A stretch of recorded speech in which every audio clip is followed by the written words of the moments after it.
اسلام free market کو support کرتا ہے. کلیئر اسٹیٹمنٹ عرض کر رہا ہوں. یہ بات غلط تصور ہے کہ کوئی کہے کہ اسلامی معیشت جو ہے یہ سوشلسٹ معیشت کے قریب ہے. نہیں، یہ کیپٹلسٹک معیشت کے قریب کا ماڈل ہے.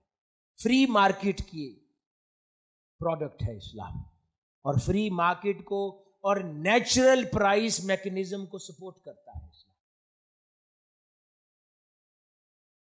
سیلنگز کے اوپر بلیو نہیں کرتا اور اس کو پروموٹ کرتا ہے، اور تجارت کو کرتا ہے سپورٹ. ایک صحابی رسول تھے صلی اللہ علیہ وسلم، آقا علیہ الصلوۃ والسلام نے ان کو 1 دینار عطا فرمایا اور کہا کہ میرے لیے جانور خرید کے لے آئیں. 1 دینار سے بقرہ عید کے لیے جانور خرید کر لائیں.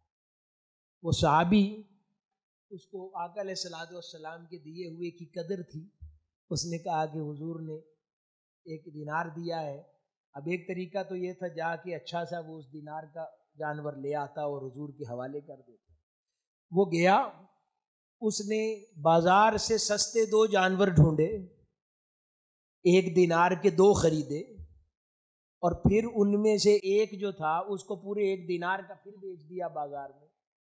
اور آقا علیہ الصلوۃ والسلام کی خدمت میں جانور بھی اور آقا علیہ الصلوۃ والسلام کا وہ دینار بھی لا کر پیش کر دیا جو دیا تھا کہ یا رسول اللہ صلی اللہ علیہ وسلم، میں معذرت کے ساتھ آپ کے دیے ہوئے پیسوں سے کاروبار کر کے مجھے قبول نہیں ہوا کہ آپ کا دینار لگ جائے، تو میں نے آپ ہی کے پیسوں سے کاروبار کر کے 2 خرید کر بیچ کر پیسے بھی واپس کر دیے. اور وہ آقا علیہ الصلوۃ والسلام مسکرائے اور اس کی اسکل پر خوش ہوئے. اب پرائز کا تعین اوپن تھا نا. حضور نے بھی ایک جانور خریدنے کی پرائز 1 دینار دی.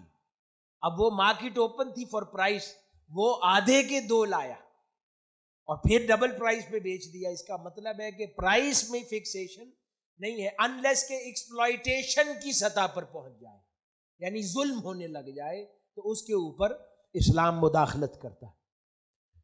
تو اس پہ آقا علیہ الصلوۃ والسلام نے اس کو دعا دے دی اس کے اس عمل سے خوش ہو کر. اور پھر صحابہ کرام کہتے ہیں اس کے بعد وہ ایسا تاجر بنا کہ وہ مٹی میں بھی ہاتھ ڈالتا تو سونا ہو جاتا. ہر کام جس میں وہ ہاتھ ڈالتا، آقا علیہ الصلوۃ والسلام کی محبت میں اس نے کام کیا تھا نا.